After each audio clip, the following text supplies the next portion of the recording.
अनोळखी दी unexpected love story भाग 6. Yes dad मिळाले. डॅड मिळाले. रियाने बा फैलावून विमानासारखी रोहितला मिठी मारली. रोहित खूपच चकित झाला होता. नेहमी शांत असणाऱ्या आर्यनला आज काय झालं होतं? या मुलात आर्यनशी जुळणारा चेहऱ्याव्यतिरिक्त काहीच गुण नव्हता. रोहितने आर्यनला दोन्ही हातांनी धरलं आणि त्याचं शरीराचं तापमान तपासलं. काळजीने तो विचारू लागला, बेटा, तू ठीक आहेस ना? तुला काय झालं आहे? रियाने रोहितला एक हाय फाईव्ह देत म्हटलं, आज तर मी जास्तच ठीक आहे. रोहित आर्यनसाठी खूपच एक्स्ट्रा पॉझिटिव्ह होता. पण आज त्याचं घाबरणं योग्यही होतं. त्याला वाटलं की कदाचित आर्यनला काही मानसिक आजार झाला असेल. सध्या तरी त्याला असं काहीच करायचं नव्हतं ज्यामुळे आर्यनला ताण येईल. रोहितने रियाला थोडं शांतपणे म्हणलं, चल बेटा, आज जाऊ. तुझ्या जेवणाचा वेळ झाला आहे. तुला भूक लागली असेल. रियाने पोटावर हात फिरवत म्हटलं, हो, भूक तर खूपच लागली आहे. रियाने रोहितला हाताने इशारा करून वाकायला सांगितलं. रोहितही विलंब न करता वाकला. रियाने रोहितच्या कानात हळूच सांगितलं, मला पिझ्झा खायचा आहे. हे ऐकून रोहित थोडासा अवाक झाला. आर्यनने आजपर्यंत कधीही असं काही मागितलं नव्हतं. मग आज अचानक पिझ्झा कसा मागतोय? रोहितला कळलं होतं की अशा अवस्थेत आर्यनला नकार देऊन त्याची मानसिक स्थिती आणखी खराब होईल. त्याने फोन काढून हॉटेलच्या शेफला कॉल केला आणि म्हटलं, आपल्या हॉटेलचा बेस्ट पिझ्झा तयार कर. आम्ही खाली येतोय. संपूर्ण टॅक्सी प्रवासात अनिका खिडकीच्या बाहेर पाहत होती आणि विचार करत होती की शेवटी तिचे वडील कोणत्या जन्माचा बदला घेत होते. त्यांनी अनिकाचा मुलगा का काढून घेतला? तिच्या मनात एकच विचार फिरत होता. माझा मुलगा कुठे असेल?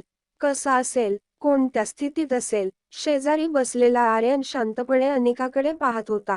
आर्यनला वाटत होतं की जर हे स्वप्न आहे तर हे स्वप्न कधीच तुटू नये. रेस्टॉरंटमध्ये पोहोचल्यावर अनिकाला जाणवलं की रिया न खेळत होती, न बोलत होती. ती फक्त अनिकाकडे पाहत होती. हॉटेलच्या टेबलावर बसून आर्यनने केक उचलून मांडीवर ठेवला. एक केक त्याने आपल्या शर्टच्या कॉलरला लावली. अनिका रियाचे टेबल मॅनर्स पाहून खुश झाली. तिने डोळ्यांनी इशारा करत आणि हळू आवाजात टाळी वाजवून तिचं कौतुक केलं. अचानक अनिकाचं लक्ष रियाच्या डोळ्यांवर गेलं. आर्यनचे डोळे नेहमी थकलेले आणि कमकुवत वाटायचे. म्हणून अनिकाने आपल्याकडून एक आरसा काढला आणि आर्यनला दाखवत म्हणाली, पाहिलंस? तुझ्या डोळ्यांना काय झालं आहे? पूर्ण दिवस गेम खेळल्यामुळेच झालं आहे हे. तू का नाही ऐकून घेत मम्माचं? हे ऐकताच आर्यन हसून अनिकाला विचारतो, मॉम, मी ऐकेन तुझं. नेहमी धडधाकट असणारी रिया इतकी शांत असल्यामुळे अनिकाला काळजी वाटली. अनिका आपल्या खुर्चीवरून उठून आर्यनच्या शेजारी जाऊन बसली. तिच्या कपाळावर किस करून तिने विचारलं, सगळं ठीक आहे ना? मासूम आर्यनने होकार दिला. पण अनिका त्याच्या उत्तरावर समाधानी नव्हती. तिला माहीत होतं की काहीतरी आहे, ज्यामुळे नेहमी मस्ती करणारी रिया आज इतकी शांत होती. अनिका आर्यनच्या डोक्यावर हात फिरवत म्हणाली, जर सगळं ठीक आहे तर तुझ्या डोळ्यांना काय झालं आहे? आणि इतकी शांत कशी आहेस तू आज? आर्यनने अनिकाचा हात धरून म्हटलं, आय एम फाईन. खरं तर मी आज खूप खुश आहे मॉम. हे म्हणताच आर्यन थोडासा घाबरला. तो शांतपणे टेबलावर ठेवलेल्या प्लेटकडे पाहू लागला आणि मग रिकाम्या प्लेटवर चमचं फिरवत आर्यनने विचारलं, मी तुला मॉम म्हणू शकतो? अनिकाने विचार केला की रिया नेहमी तिला मम्मा म्हणायची, आता मॉम म्हणायचं आहे का? मग थोडा विचार करून अनिका आर्यनच्या शेजारी आपली खुर्ची घेऊन बसली आणि म्हणाली, मॉम किंवा मम्मा, मीच तुझी आई आहे. आर्यन जोरात ओरडतो, खरंच? आर्यनने टेबलावर उभं राहून अनिकासमोर बाप फैलावत म्हटलं, आय लव्ह यू मॉम. दोघांनी एकमेकांना मिठी मारली आणि मेन्यू उचलून पिझ्झा ऑर्डर करू लागले. हॉटेल पॅराडाईसमध्ये रिया रोहितचा हात धरून उड्या मारत हॉटेलच्या कॉफी शॉपमध्ये शिरली. आर्यनची असली वागणूक रोहितने कधी पाहिली नव्हती. कॉफी शॉपमध्ये पोहोचल्यावर रिया म्हणाली, थांबा डॅड, टेबल चूज करायचं काम माझं आहे. रियाने असा टेबल निवडला ज्यातून लिफ्टचं दार स्पष्ट दिसत होतं. तिला तिचा मित्र ओळखायचा होता जो ब्लॅक जीन्स आणि ब्लॅक टी शर्ट घालून लिफ्टमधून बाहेर येणार होता. रोहित रियाची प्रत्येक हालचाल अगदी बारकाईने पाहत होता. तेवढ्यात टेबलवर एक मोठा पिझ्झा आला. रियाने पिझ्झा पाहून आनंदाने एक मोठा तुकडा उचलला आणि त्याचा एक मोठा घास घेतला. रोहितला असे टेबल मॅनर्स अजिबात आवडले नाहीत. त्याने नेहमीच आर्यनला शिकवलं होतं की केक गळ्यात आणि मांडीवर लावून फोर्क आणि नाईफने खायला पाहिजे. पण आज त्याला आर्यनला शांतपणे सांभाळायचं होतं, म्हणून त्याने काहीच बोललं नाही. रिया पिझ्झाचा मोठा तुकडा तोंडात असूनही बोलू लागली, मम्माने तुम्हाला कसं शोधलं? रियाच्या गोष्टी ऐकून रोहितची चिंता वाढू लागली. रोहित काही बोलणार इतक्यात रिया पुढे बोलली, चला, हे तरी सांगा, कुठे होता तुम्ही आतापर्यंत? हे सगळं ऐकून रोहित स्तब्ध झाला आणि विचार करत राहिला की त्याच्या मुलाला नक्की काय झालं आहे. तो का अशा विचित्र गोष्टी करत आहे. नाईलाजानेही त्याला सनीचं बोलणं खरं वाटू लागलं. कदाचित त्या अनिकाने आर्यनवर जादू तर नाही ना केलं. मारवा ग्रुपच्या 22 कंपन्या स्टॉक एक्सचेंजमध्ये लिस्टेड होत्या. मनालीमधले इंटरनॅशनल लेव्हलचं एक आधुनिक मल्टी स्पेशालिटी हॉस्पिटल होतं. इतकं मोठं साम्राज्य असूनही रोहितला आपलं संपूर्ण आयुष्य एका क्षणात फिक वाटू लागलं होतं. सगळं काही निरर्थक वाटू लागलं होतं. त्याने ठरवलं की काहीही झालं तरी तो आर्यनला अनिकाच्या कचाट्यातून सोडवणार. रोहित मुठ्ठी बनवून तोंडावर धरून काही विचार करत होता.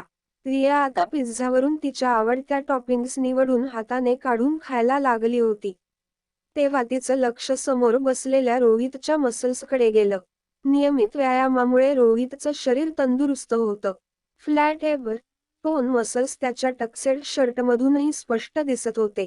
रियाने रोहितचे बायसेप्स पाहिले आणि तिच्या छोट्या छोट्या हातांनी ते दाबून म्हणाली, वा, मला वाटलं होतं त्यापेक्षा पण तुम्ही खूपच जास्त हँडसम आणि स्ट्रॉंग आहात. तुम्ही मला एक हातात उचलून फिरवा, खूप मजा येईल.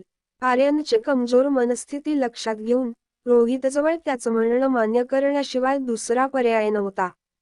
तो आर्यनला समजावून सांगायला लागला, पहा बेटा, मी तुझं सगळं म्हणणं मान्य करीन.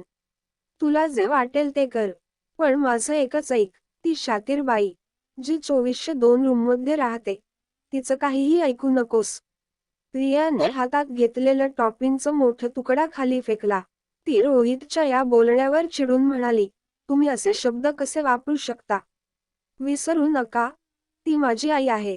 एवढं ऐकताच रोहित थक्क झाला. त्याने पूर्ण विचार केला की तो आर्यनचा इलाज करायला सर्वात मोठ्या मानसशास्त्रज्ञाकडे नेईल आणि अनिकावर केस दाखल करेल. चिडलेल्या रियाने टेबलवरून उठून रोहितला म्हटलं, मला वाटतं आता आपण जायला हवं. मला वाटत नाही की माझा मित्र येईल आणि हो, मी तुमच्याशी बोलणार नाही, जोपर्यंत तुम्ही मम्माला सॉरी म्हणत नाही. हे बोलून रिया लिफ्टकडे चालू लागली. रोहितने आपला फोन उचलला आणि रियाच्या मागे धावला. रोहितने पाहिलं की आज आर्यनच्या बोलण्यात, चालण्यात वेगळाच आत्मविश्वास होता. त्याने नेहमीच इच्छा केली होती की आर्यन इतर मुलांप्रमाणे स्ट्रॉंग आणि कॉन्फिडेंट असावा. पण अशा प्रकारचा अचानक बदल त्याला पचत नव्हता. लिफ्टजवळ पोहोचल्यावर रिया थांबली. ती रोहितकडे वळून म्हणाली, मला वॉशरूमला जायचं आहे. रोहित रियाचा हात धरून तिला लॉबीच्या शेवटपर्यंत घेऊन जातो. रोहित तिला आत घेऊन जाणार तितक्यात रियाने त्याला थांबवलं. थांबा, तुम्ही आत जाऊ शकत नाही.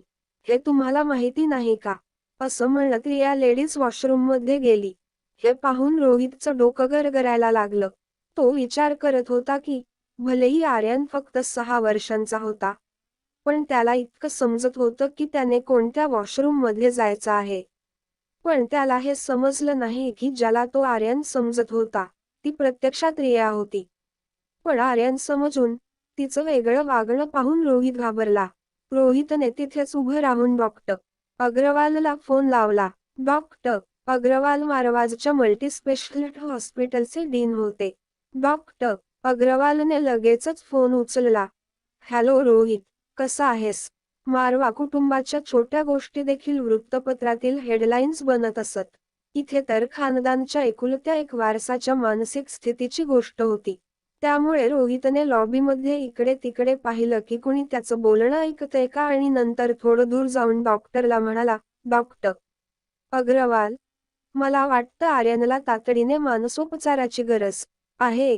तो हॉटेलच्या एका गेस्टला त्याची आई समजू लागलाय आणि तो रोहित बोलत बोलत थांबला आणि मग काही विचार करून पुढे म्हणाला, मला वाटतं की आपण त्याच्यासाठी उत्तम काउन्सिलर नेमायला हवं.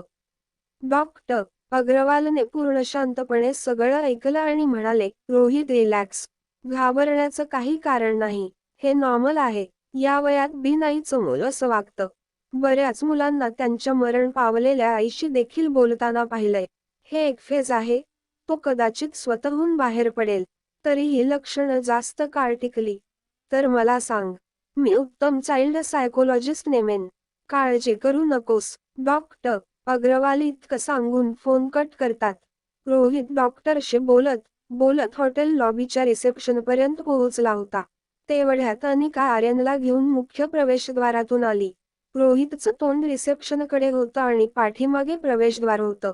आर्यनने त्याच्या डॅडला ओळखलं. त्याला माहित होतं की डॅडने त्याला एखाद्या अनोळखी व्यक्तीबरोबर बाहेर येताना पाहिलं तर त्याची खैर नाही. रोहित त्यांच्या दिशेने वळण्याआधीच आर्यन अनिकाच्या मागे लपून जिन्याच्या दिशेने वर गेला. जेव्हा रोहित वळला तेव्हा त्याने पाहिलं की अनिका येत होती. त्याचा अनिकासाठीचा राग शिगेला पोहोचला होता. तो अचानक अनिकाचा रस्ता अडवून उभा राहिला. तेव्हा अनिकाच्या तोंडून किंकाळी बाहेर पडली. आजूबाजूच्या लोकांनी त्यांचं काम थांबवून रोहित आणि अनिकाकडे पाहायला सुरुवात केली. रोहित कोणाचीही पर्वा न करता अनिकावर ओरडला, तुला काय हवंय? तू असं का करत आहेस माझ्या मुलासोबत? अनिकाला वाटलं की रिया तिच्या मागे आहे. तिला रियासमोर कोणताही तमाशा करायचा नव्हता. अनिकाने आपली मूठ घट्ट धरून आपला राग दाबला आणि रोहितला म्हणाली, मला वाटतं की तुम्हाला काहीतरी गैरसमज झाला आहे. अनिका तिच्या बचावात काही बोलणार होतीच. तेवढ्यात रोहितने तिचं बोलणं तोडत म्हटलं, किती पैसे हवेत तुला? तू जितकं मागशील त्याहून जास्त देईन. पण फक्त आमच्यापासून दूर राहा. हे ऐकून अनिकाने आपला ताबा गमावला. तिने तिच्या हाताने रोहितला थांबवत म्हटलं, पुढे काहीही बोलू नका. अनिकाने एक दीर्घ श्वास घेतला आणि रागावरून म्हणाली, तुम्ही माझ्या मुलीसमोर माझ्यावर असे आरोप करत आहात ज्यांचा काहीच अर्थ नाहीये. रोहित अनिकाचं बोलणं ऐकून चकित झाला. कारण अनिकासोबत कोणीच नव्हतं. रोहित अनिकाच्या मागे पाहू लागला. त्याच वेळी अनिकानेही मागे वळून पाहिलं. अनिका आश्चर्यचकित झाली. कारण तिथे रिया नव्हती. घाबरलेली अनिका लॉबीमध्ये रियाला हाक मारू लागली. रिया रिया, कुठे आहेस? परेशान अनिकाने पर्समधून फोन काढला. रोहितला कळत नव्हतं. हे सगळं अनिकाचं नाटक होतं की खरंच तिचं मूल हरवलं होतं. अनिका संपूर्ण लॉबीमध्ये रियाला शोधू लागली. एका हाताने तिने रियाला फोन लावला. रियाचा फोन वाजत होता. पण ती उत्तर देत नव्हती. अत्यंत घाबरलेली अनिका पुन्हा पुन्हा फोन लावू लागली. तिथेच वॉशरूममध्ये रिया वॉश बेसिनच्या नळापर्यंत पोहोचत नव्हती. तिने कसेबसे तिच्या टाचांवर उभं राहून हात धुतले. तिच्या खिशात फोन खूप वेळपासून वाजत होता.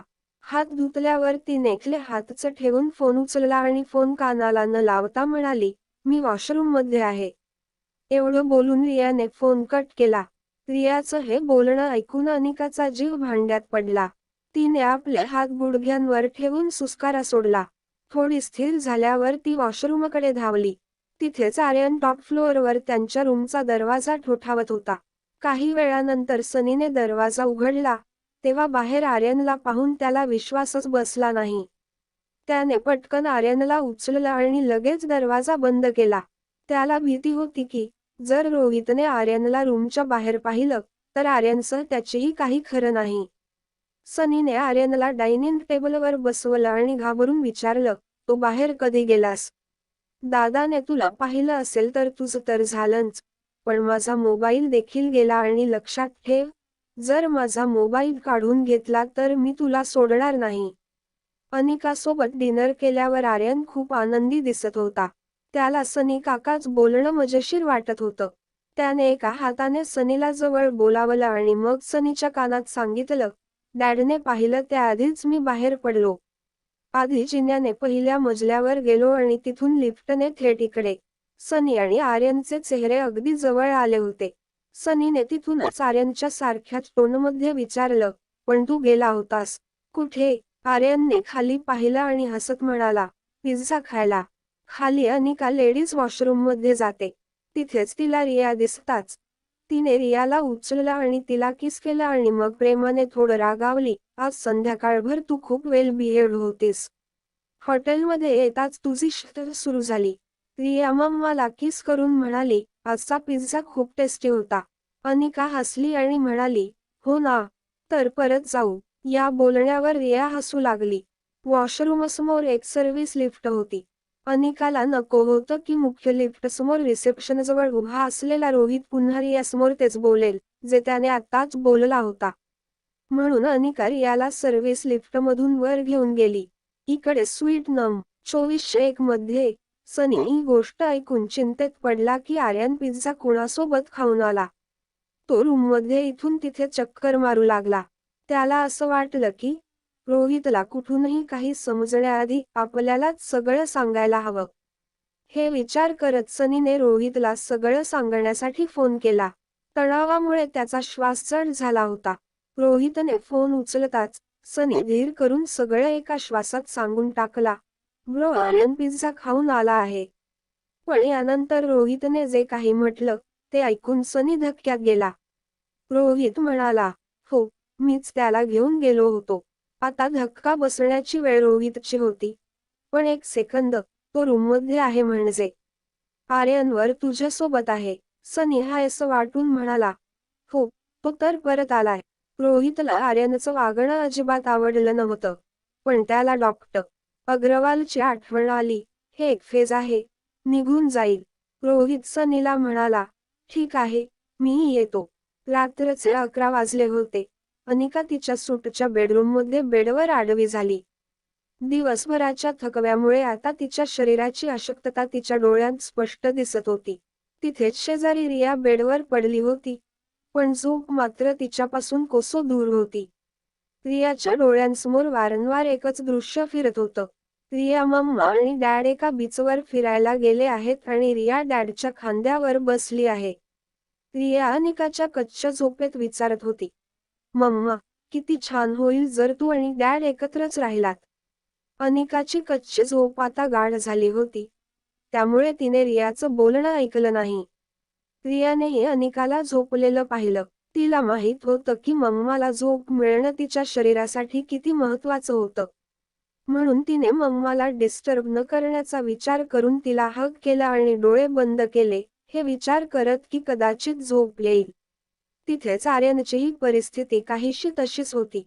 उघडे डोळे आणि झोप गायब. आर्यन नेहमी त्याच्या रूममध्ये डॅडीसोबत झोपायचा, पण आज त्याच्याकडे मम्मासोबत घालवलेल्या वेळाच्या गोड आठवणी होत्या. दोन्ही मुलांच्या डोळ्यांतून झोप गायब होती. पण दोघांकडे एकच आशा होती. ही आशा की लवकरच आम्ही मम्मा आणि डॅडच्या मध्ये झोपणार. To be continued. व्हिडिओ आवडला असेल तर लाईक करा, शेअर करा आणि चॅनेलला सबस्क्राईब करून बाजूची घंटी नक्की दाबा. धन्यवाद.